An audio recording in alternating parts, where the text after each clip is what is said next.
안녕하세요. 저는 결혼한 지 12년이나 되었고 6살짜리 딸을 키우고 있는 애기 엄마입니다. 우연히 애기 어린이집 친구 엄마 소개로 이 채널 알게 됐고 마음이 힘들 때든 우울할 때든 심심할 때든 올라오는 영상들을 보며 위로를 받았어요. 영상이 올라왔다는 알림이 딱 뜨면 남편 전화보다 더 반가웠죠. 뭐 저런 사람들이 다 있을까? 솔직히 그렇게 생각을 했었던 사연들이 한두 가지가 아니었는데 제가 겪은 결혼 생활을 보면 뭐 이 또한 어마어마한 사건 중 하나라서 한번 공유를 해볼까 합니다. 남편과 저는 1년하고 3개월 정도 연애를 하고 결혼했어요. 원래 결혼이란 게 막 느낌이 온다고 하는데 저는 남편에게 느낌이 왔다기보다는 이 사람이랑 헤어지고 또 다른 사람을 만나서 처음부터 다시 시작하는 게 하기 싫었습니다. 그냥 나이도 어느 정도 차 있는 상황이었고 이 정도 사람이면 결혼해서 산다고 해도 나쁠 것도 없다고 생각을 했어요. 그렇다고 사랑하지 않고 미지근한 관계였던 것은 아니었지만 단지 확 끌리는 무언가 없었던 겁니다. 저와 다르게 남편은 저랑 연애를 하면서 어느 순간부터는 결혼에 대한 확신이 생겼다며 우린 꼭 결혼하게 될 거라고 말을 했어요. 그런 남편을 바라보면서 한편으로는 신기하기도 하고 그 느낌과 확신이란 게 대체 뭘까 궁금하기도 했습니다. 아무쪼록 별탈 없이 결혼한 저희 부부는 원래 맞벌이 부부였어요. 제 직업 특성상 야근이 잦았고 남편은 칼퇴였죠. 그렇다 보니 늘 저녁을 홀로 챙겨 먹어야 했는데 점점 시간이 지나니까 남편은 이게 불만이 돼버렸나 봐요. 하루는 제게 이런 말을 하더라고요. 당신이 야근하는 거 어쩔 수 없다는 건 알거든? 근데 하루 이틀도 아니고 결혼하고 내내 저녁을 혼자 먹으니까 결혼한 건지 안 한 건지도 모르겠어. 그리고 나 음식 진짜 아무것도 못하는 거 알잖아? 해보려 해도 진짜 모르겠고 배달시키면 또 왜 이렇게 과하게 시켜 먹냐고 뭐라고 하고 어쩌라는 건지를 모르겠어. 여보, 근데 그건 좀 아닌 것 같아. 차라리 혼자 밥 먹는 게 외롭고 쓸쓸하다고 했으면 나 너무 미안하다고 이해도 가고 막 그랬을 건데 당신의 지금 그 이유는 밥 차려줄 사람이 필요한데 없어서 힘들고 짜증나 정도로밖에 안 들리거든. 그래서 기분이 진짜 별로 안 좋네? 아니, 내 말은 그런 뜻이 아니잖아. 그러게 말하기 전에 정리 좀 해서 말하지 그랬어? 기분 너무 상한다. 나도 힘들어 죽겠거든? 그렇게 야근하고 와서 씻고 바로 뻗어서 겨우 몇 시간 자고 일어나서 당신 아침 차리잖아. 그 새벽에 쪽잠 자고 일어나서 아침을 한식으로 매일 차리는 게 쉬운 줄 알아? 당신도 직접 손으로 못해 먹으니까 대충 알 거 아니야. 여보, 지금 싸우자는 게 아니야. 그래, 싸울 이유 하나 없어. 이건 당신이 나에 대한 배려가 너무 부족하다는 생각이 든다. 그냥 나도 말할게. 난 원래 아침 안 챙겨 먹는다고 했지? 근데 당신은 꼭 먹어야 한다고 했고, 그럼 알아서 먹던가 시리얼로 간단히 먹고 가. 피곤해서 나도 못하겠거든. 그리고 저녁에 밥을 먹고 싶으면 인터넷에 검색을 해서 레시피를 봐봐. 레시피를 보고 하면 누구나 다 할 수 있는 게 요리야. 적어도 노력이라도 해보고 투정을 부려. 안 그래도 힘들어 죽겠으니까 보태지 말고. 전 남편과 결혼 후 첫 다툼을 이렇게 하게 되었습니다.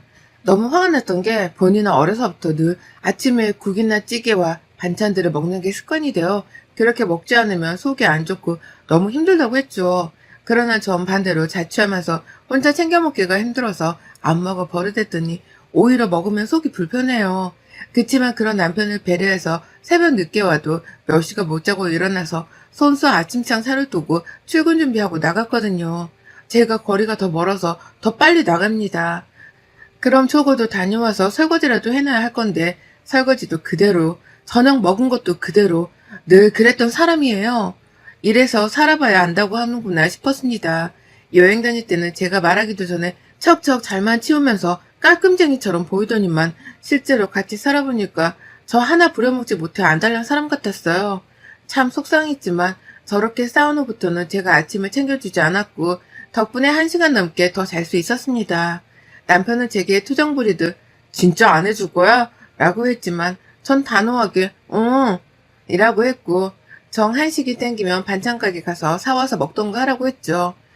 제가 분명하게 말했던 게 야근 때문에 매번 붙잡혀 있는 것도 바쁜 시즌이 있으니까 그 시즌에는 이해 좀 부탁한다고 말을 했었습니다. 그런데도 저렇게 행동을 하니 얄미운 그 자체였어요. 그런 남편과도 아웅다웅하며 서로 맞춰가며 그렇게 살았습니다. 아무래도 저희가 나이가 조금 있다 보니 이세 계획을 서두를 수밖에 없었고 바쁜 시즌이 끝나자마자 열심히 노력했어요. 그러나 전혀 어떤 소식도 없고 너무 규칙적으로 하는 생리를 보고 조금씩 마음이 불안했습니다. 하루라도 빨리 병원을 가는 게 좋겠다고 판단을 해서 저는 남편의 손을 이끌고서 병원으로 향했어요. 당연히 해야 하는 검사라고 생각하고 마음 편히 갖고 검사를 했지만 결과가 나오기 전까지는 떨리는 이 마음은 어쩔 수 없었습니다. 결과는 둘 다 문제없다고 하셨지만 저희는 노선에 접어들기 직전이라는 게 너무 두려워서 고민 끝에 시험관을 택했어요. 난임 부부가 정말 많다고 했지만 제가 또 그 길을 걷게 될 줄은 몰랐습니다. 시험관 해보신 분들은 아실 테지만 그거 한두 번이 아니라 몇 년씩 끌고 가게 되면 사람 멘탈이 다 나가죠. 그렇게 저희 부부는 4, 5년 정도 시도를 했습니다. 그 사이에 임신 성공을 한 적도 있었지만 결과는 유산이었죠. 매번의 아픔을 겪고 나니까 이제는 임신이라고 도질이 나와도 기쁘지 않았어요. 이 과정에서 남편과도 어색해졌습니다. 제가 많이 힘겨워하니 늘 미안하면서도 힘을 내달라는 게 남편이었고 전 그 말이 너무 듣기 싫었어요. 힘내지 말라고 해도 알아서 낼 건데 힘을 내달라고 하는 건 꼭 아이를 갖자는 말 같아서 너무 부담스럽고 마치 저 때문에 못 갖는 것 같아서 싫었습니다. 피해의식이죠. 자존감도 떨어지고 피해의식에 쩔어서 완전 내 자신을 잃었던 기간입니다. 얼마나 못났으면 친한 친구가 임신했는데 쌍둥이라고 울더라고요. 첫째가 있는 상태로 둘째 임신한 건데 쌍둥이였고 첫째의 쌍둥이들까지 모두 아들이라 감당 불가라며 막 우는데 예전에 저였으면 진심을 다해 위로해주고 기분을 풀어줬을 겁니다. 그런데 속으로 제가 복에 겨운 소리하네 라는 생각을 했죠. 그때 느꼈어요. 이거 진짜 멘탈 관리 똑바로 못하면 사람들도 잃겠다 싶었습니다. 결혼을 했는데 임신을 못하는 며느리를 둔 저희 시모는 모든 게 제 탓이라고 안 그래도 작아져 있는 저를 더 작아지게 만드셨죠. 답답하다 답답해. 내 친구 자식들 보면 며느리가 아주 얘들을 잘 만났는데 도대체 너는 뭐가 문제냐? 어? 뭐가 그렇게 문제여서 얘를 여태껏 못 가져. 내가 봤을 땐 너 처녀시들에 뭐 수술하고 그런 거 있니? 예지운 경험 있냐고. 그래서 임신이 어려운 거 아니야? 어머님 그런 적 없고 아시잖아요. 저희 둘 다 몸에 이상 없어요. 이상이 없는데 어떻게 임신 소식이 없냐고 몇 년 동안.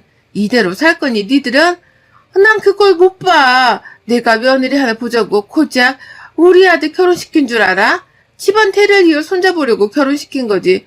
너 내가 딱 말하는데 지켜볼 거다. 그래도 애소식 없으면 넌 아주 끝이야. 시몬은 대놓고 저를 집안 대를 이어줄 사람 취급했고 그게 안 될 것 같으면 쫓아내버리겠다고 말했습니다. 안 그래도 참 힘든데 저렇게까지 하는 시모를 보고 있자니 말이 나오지 않았어요. 남편은 시모가 저에게 이렇게 욕을 하고 막 뭐라고 하면 말려줄 법도 한데 모른 척을 하거나 한숨 쉬고 지나쳐 방에 들어가 있거나 했습니다. 너무 서운하기도 하고 사람이 어떻게 저럴 수 있나 싶었어요. 저라면 제가 더 나서서 상황을 중재하려고 노력을 했을 건데 말이죠. 시몬은 저를 향해 미움과 탓을 멈추지 않으셨습니다. 그러던 중 자포자기하는 심정으로 딱 2번만 더 해보기로 했어요. 아무런 생각도 의미도 없게 하게 된 그 첫 번째가 성공해버렸고 지금의 딸이 태어나줬습니다. 저는 10달 동안 진짜 이 어렵게 가진 아이를 잃게 될까봐 세상 밖에서 만나지 못할까봐 퇴사도 하고 몸조심도 조심했습니다. 또 산모에게 좋은 음식들을 잘 챙겨 먹으면서 그렇게 살았어요. 이 와중에도 시몬은 아들이 아닌 딸이라고 대체 뭔 생각으로 그딴 짓을 했냐고 했죠. 소리나 들어보니까 아들이 아니라 딸이라며? 맞니? 네, 맞아요. 네, 맞아요. 너 지금 그걸 말이라고 하고 있는 거야? 어쩌려고 그래 대체 어쩌려고. 너 지금 장난쳐? 대를 이으라고 했더니 딸을 갖죠? 뭐 하자는 거야 너? 나랑 지금 한번 해보자는 거지? 어머님, 아이 성별을 뭐 제 뜻대로 결정하는 건가요? 그래서 제가 억지로 딸 낳으라고 조정이라도 한 거냐고요. 제발 그만 좀 하세요. 그만 좀. 언제까지 이렇게 억지 부리시면서 저한테 뭐라고만 하실 건데요. 뭐야? 너 지금 나랑 해보자는 거야?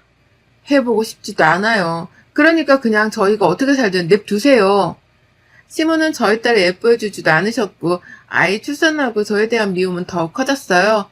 남들은 엄마 닮아서 다행이라며 예쁘다는 말을 아주 입이 닳도록 하는데 시모만 유일하게 지 엄마 닮아서 얼굴 완전히 버려야 한다고 표현하던 사람이었죠. 해도 너무한 사람이죠, 그냥. 그렇게 우여곡절 끝에 어렵사리 낳은 딸아이는 너무 자주 아팠어요. 단 하루도 마음을 놓을 수 없을 정도로 입원 생활을 거의 밥 먹듯이 했죠. 그렇다 보니 자연스레 저는 복지가려던 꿈이 날아갔고 애를 키워야겠다는 생각이 더욱 커졌습니다. 애 하나 보는 것도 힘들지만 아픈 애를 어르고 달리면서 보는 건 여간 쉬운 일이 아니었죠. 지 몸이 아프니 짜증이 잔뜩 나있고 그러니까 징징거리고 띵강 부리는 딸아이는 단 한시도 제 곁에 떠나려고 하지 않았습니다. 늘 엄마 하면서 저만 찾았고 누구에게 맡길 수도 없었어요. 얘 잠든 사이에 샤워라도 하려고 했는데 글쎄 그 사이에 깨서 대성 통곡을 하는 탓에 씻다 말고 뛰어가서 얘 달래기도 하고 막 그랬습니다. 솔직히 어렵게 낳은 아이라 오냐오냐 키워서 그런가 아니냐는 말이 나올 수 있는데 그렇진 않았어요. 늘 마음속으로야 오냐오냐 했지만 더 바른 아이로 건강한 아이로 성장해주길 바랬고 동생은 만들어줄 수 없을 것 같아 혼자서도 씩씩하게 이 험한 세상을 살아낼 수 있는 아이로 키우고 싶었습니다. 그래서 아무리 울어도 아닌 건 아니었고 아이가 운다고 아프다고 해서 봐주거나 약속한 거 깨고 들어주는 일은 하지 않았어요. 그럼 더 서럽게 울고 고함 지르고 했지만 전 그럼 아이를 안고 자리를 바꿔가며 눈물을 스스로 멈추고 본인 입으로 뭘 잘못했는지 말할 수 있게끔 도와줬습니다. 본인의 잘못을 솔직하게 말하고 용서를 구할 수 있는 용기가 있는 아이로도 키우고 싶었어요.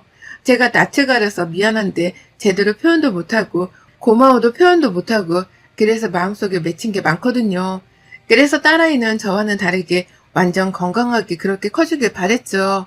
애 키우고 살림하고 그러다 보니 1년, 2년 그렇게 시간이 후딱 지나갔습니다. 물론 말도 못하는 시집살이는 늘 겪었고 견뎌야 하는 제 숙제였어요. 안 그래도 힘든데 남편까지 대놓고 저를 비하하고 무시하더라고요. 제가 임신하기 전 키랑 체중이 164cm에 51kg였습니다. 그리고 저 당시가 키는 그대로 몸무게가 53kg였죠. 아무리 노력해도 저 2kg가 빠지지 않아서 그냥 저냥 무시하면서 살았거든요.